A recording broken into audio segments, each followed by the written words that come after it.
दोस्तों आज मैं आपको भारत के एक बहुत ही ऐतिहासिक नगरी की सैर पर ले जाने वाला हूँ। इसी शहर में सचिन तेंदुलकर ने वनडे क्रिकेट इतिहास का पहला दोहरा शतक जड़ा था। महान तानसेन का जन्म भी इसी शहर में हुआ था और कहा जाता है कि यहाँ पर एक ऐसा पेड़ भी है जिसकी पत्तियां खाकर इंसान की आवाज सुरीली हो जाती है। महान वीरांगना रानी लक्ष्मीबाई भी इसी जगह पर वीर गति को प्राप्त हुई थी और यहाँ का किला भारत के सबसे महान और मजबूत किलों में से एक माना जाता है। Guess what? जी हाँ, हम दोस्तों जिस शहर की बात कर रहे हैं वो कोई और नहीं बल्कि मध्य प्रदेश के एक बहुत ही सुंदर और अद्भुत शहर ग्वालियर है। तो चलिए एक साथ चलते हैं ग्वालियर के सफर पर। दोस्तों सबसे पहले आपको बता दें कि ग्वालियर मध्य प्रदेश का चौथा सबसे बड़ा और प्रमुख शहर है। शहर की कुल जनसंख्या 14 लाख के आसपास है और यहाँ सबसे ज्यादा हिंदू धर्म के लोग रहते हैं। कुल जनसंख्या में से 90% लोग हिंदू धर्म को मानते हैं तो वहीं 6% इस्लाम धर्म को मानने वाले हैं। इसके अलावा सिख, बौद्ध, ईसाई और जैन धर्म के लोग भी ग्वालियर में रहते हैं। ग्वालियर में सभी धर्मों के लोगों में आपसी भाईचारा देखने को मिलता है और कभी धर्म के नाम पर मनमुटाव या दंगे देखने को नहीं मिलते हैं। लेकिन यहाँ महिलाओं और पुरुषों के लिंगानुपात में एक बहुत बड़ा अंतर देखने को मिलता है। यहाँ प्रति 1000 पुरुषों पर सिर्फ 864 महिलाएं ही ग्वालियर में मौजूद हैं। दोस्तों ग्वालियर का इतिहास हजारों साल पुराना माना जाता है। महाभारत काल में ग्वालियर को गोप राष्ट्र के नाम से जाना जाता था। ग्वालियर की स्थापना किसने की थी इस बारे में सटीक जानकारी तो किसी के पास नहीं है, लेकिन इतिहासकारों की माने तो 8वीं शताब्दी के दौरान महाराजा सूरज सेन ने ग्वालियर की स्थापना की थी। इस शहर का नाम उन्होंने ग्वालिपा साधु के नाम पर रखा था। इसके पीछे भी एक मजेदार कहानी है। असल में राजा सूरज सेन कुष्ठ रोग से पीड़ित थे और कोई भी दवा उन पर असर नहीं कर रही थी। तभी सभी प्रकार के इलाज कराने के बाद भी जब उनके हालत में सुधार नहीं हो रहा था तभी ग्वालिपा साधु ने महाराज का इलाज करना शुरू किया और कुछ ही दिनों में महाराज सूरज सेन पूरी तरह से ठीक हो गए और महाराज ने खुश होकर उन्हीं साधु के नाम पर इस शहर का नाम ग्वालियर रख दिया। अब दोस्तों ग्वालियर शहर आज अपने ऐतिहासिक मंदिरों, किलों, स्मारकों और संग्रहालयों के कारण पूरी दुनिया में प्रसिद्ध है। देश विदेश में हर साल लाखों पर्यटक ग्वालियर घूमने के लिए आते हैं। ग्वालियर शहर प्राकृतिक रूप से भी काफी सुंदर नजर आता है। ये पूरा शहर पहाड़ी इलाकों में समुद्र तट से तकरीबन 200 मीटर की ऊंचाई पर बसा हुआ है। आज ग्वालियर तेजी से विकास की ओर बढ़ रहा है। सरकार द्वारा बनाई जा रही 100 स्मार्ट सिटीज की लिस्ट में ग्वालियर का नाम भी शामिल है। जी हाँ, ग्वालियर शहर का वातावरण पर्यटकों को अपनी ओर आकर्षित करता है। आज ग्वालियर शिक्षा के क्षेत्र में तेजी से तरक्की कर रहा है। ग्वालियर शहर का लिटरेसी रेट 80% के आंकड़े को पार कर गया है। यहाँ पर कई बड़े बड़े कॉलेज और यूनिवर्सिटीज मौजूद हैं। इनमें Gurukul institute of pharmaceutical science and research, Malwa institute of technology and management और doctor Bhimrao Ambedkar polytechnic college आदि शामिल है। मध्य प्रदेश सहित देश के अन्य राज्यों से भी छात्र और छात्राएं ग्वालियर में शिक्षा प्राप्त करने के लिए आते हैं। ग्वालियर को भारत के इतिहास में एक बहुत ही विशेष स्थान प्राप्त है। यहाँ पर कई महान राजाओं ने शासन किया। कई युद्ध ग्वालियर की धरती पर लड़े गए और ये शहर अपने आप में एक समृद्ध इतिहास समेटे हुए है। सन 1857 के विरोध के दौरान जब देश के कोने कोने से अंग्रेजी हुकूमत के खिलाफ लोग आवाज उठा रहे थे, उस समय पर भी दोस्तों ग्वालियर का शिंदे परिवार अंग्रेजों के साथ मिल गया था। झांसी की रानी लक्ष्मीबाई ने जब ग्वालियर महाराज के पास आकर पनाह मांगी तो उन्होंने इससे साफ इनकार कर दिया और साथ ही ये बात अंग्रेजों को भी बता दी। लेकिन ग्वालियर के सैनिकों ने अपने महाराज के खिलाफ बगावत के सुर छेड़ दिए और रानी लक्ष्मीबाई का साथ दिया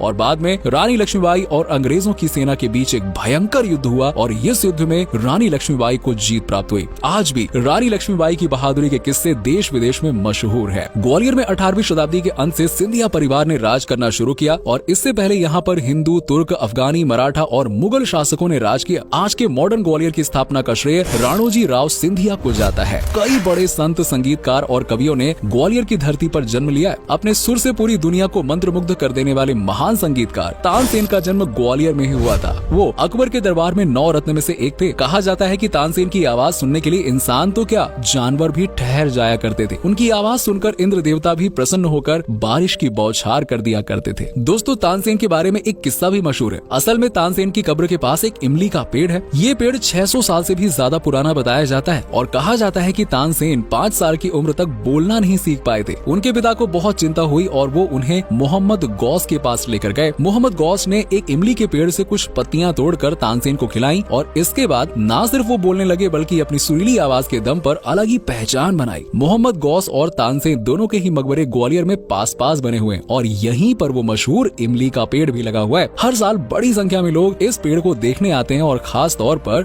संगीत प्रेमी लोग तो इस पेड़ की पत्तियों को खाते भी हैं। अब भाई आवाज को सुरीली बनाने के लिए और तानसेन जैसी कला प्राप्त करने के लिए लोग ये भी करते हैं। अब दोस्तों अमजद अली खान, KL सहगल और पंडित जसराज जैसे महान संगीतज्ञ जब भी ग्वालियर में आते थे तो अपने साथ इस इमली के पेड़ की पत्तियां जरूर लेकर जाते थे। सोचिए कितना इंपॉर्टेंस है इसका। इसके अलावा भारत के पूर्व प्रधानमंत्री और भारत रत्न से सम्मानित अटल बिहारी वाजपेयी जी का जन्म भी ग्वालियर में ही हुआ था। अटल जी एक कद्दावर नेता होने के साथ साथ एक महान कवि भी थे। इसके अलावा फिल्म इंडस्ट्री में अपनी एक अलग पहचान बनाने वाले जावेद अख्तर ने भी ग्वालियर में ही जन्म लिया था। दोस्तों 24 फरवरी 2010 का दिन क्रिकेट इतिहास में सुनहरे अक्षरों में अंकित है। इस दिन सचिन तेंदुलकर ने वनडे इतिहास का पहला दोहरा शतक लगाया था और इस शतक का साक्षी पूरा ग्वालियर शहर बना था, क्योंकि ग्वालियर के कैप्टन रूप सिंह स्टेडियम में ही सचिन ने ये अद्भुत कारनामा किया था। साउथ अफ्रीका के खिलाफ सिर्फ 147 गेंदों में सचिन ने 200 रन बनाए थे। शून्य यानी कि जीरो का दूसरा सबसे पुराना रिकॉर्ड ग्वालियर फोर्ट के अंदर मंदिरों में से एक में पाया गया था। इस मंदिर के अंदर एक पत्थर का शिलालेख मिला जो शून्य के दूसरे सबसे पुराने रिकॉर्ड का प्रमाण है और बताया जाता है कि ये शिलालेख लगभग 1500 वर्ष पुराना है। दोस्तों ग्वालियर शहर अपने खाने पीने के लिए भी काफी लोकप्रिय है और यहाँ आप मशहूर इंदौरी पोहे का आनंद तो ले ही सकते हैं। कचौरी, लड्डू,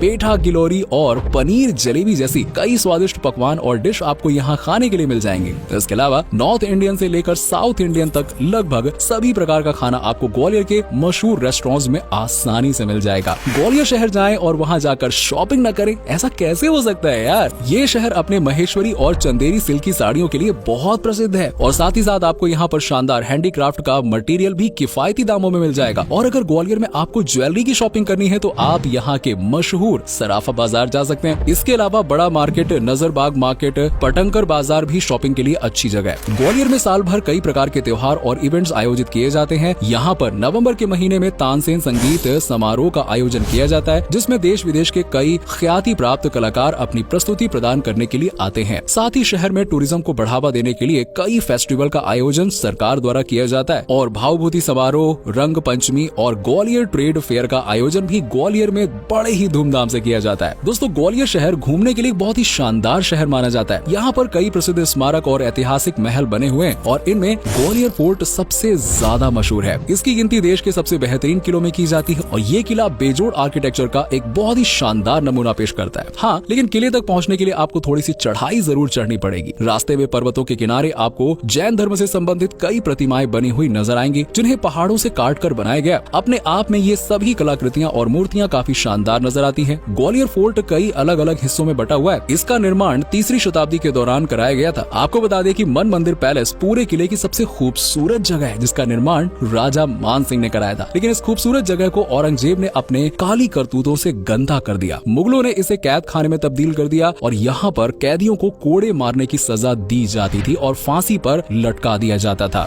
गुजारी महल भी इस किले का एक दार्शनिक स्थल है। किले में एक जगह गुरुद्वारा भी बना हुआ है, जिसका नाम दाताबंदी चोर साहिब गुरुद्वारा साहिब है। और इतना ही नहीं, यहाँ पर आपको एक सास बहू मंदिर भी देखने को मिलेगा। कहा जाता है कि पहले ये सहस्त्र बाहु का मंदिर हुआ करता था, लेकिन समय के साथ इसका नाम सास बहू मंदिर हो गया। साथ ही साथ द सिंधिया स्कूल नाम का एक स्कूल का संचालन भी किले के ऊपर ही किया जाता है। ग्वालियर में दूसरी सबसे प्रसिद्ध जगह है जय विलास पैलेस, जिसे सिंधिया महल भी कहा जाता है। इस किले में 400 कमरे हैं, जिनमें से 35 कमरों को म्यूजियम में बदल दिया गया है और इसका निर्माण सन 1874 में कराया गया था। यहाँ पर दरबार हॉल में 2 बड़े झूमर लगे हुए हैं और हर झूमर का वजन 2 टन है और छत की मजबूती नापने के लिए 10 हाथियों को 1 हफ्ते तक इसके ऊपर रखा गया था। दोस्तों इसके अलावा ग्वालियर जू भी घूमने के लिए बहुत अच्छी जगह है। इस चिड़ियाघर में आप टॉय ट्रेन की सैर कर सकते हैं। गोपाचल पर्वत जैन धर्म का एक बहुत ही प्रमुख तीर्थ स्थल है। यहाँ पर जैन धर्म के तीर्थंकरों की कई मूर्तियां बनी हुई हैं, जिन्हें इस्लामिक शासकों द्वारा नष्ट कर दिया गया था। ग्वालियर के बीच में एक स्वर्ण मंदिर भी मौजूद है और ये भी जैन धर्म का एक प्रमुख मंदिर है। ग्वालियर टूर के साथ साथ आप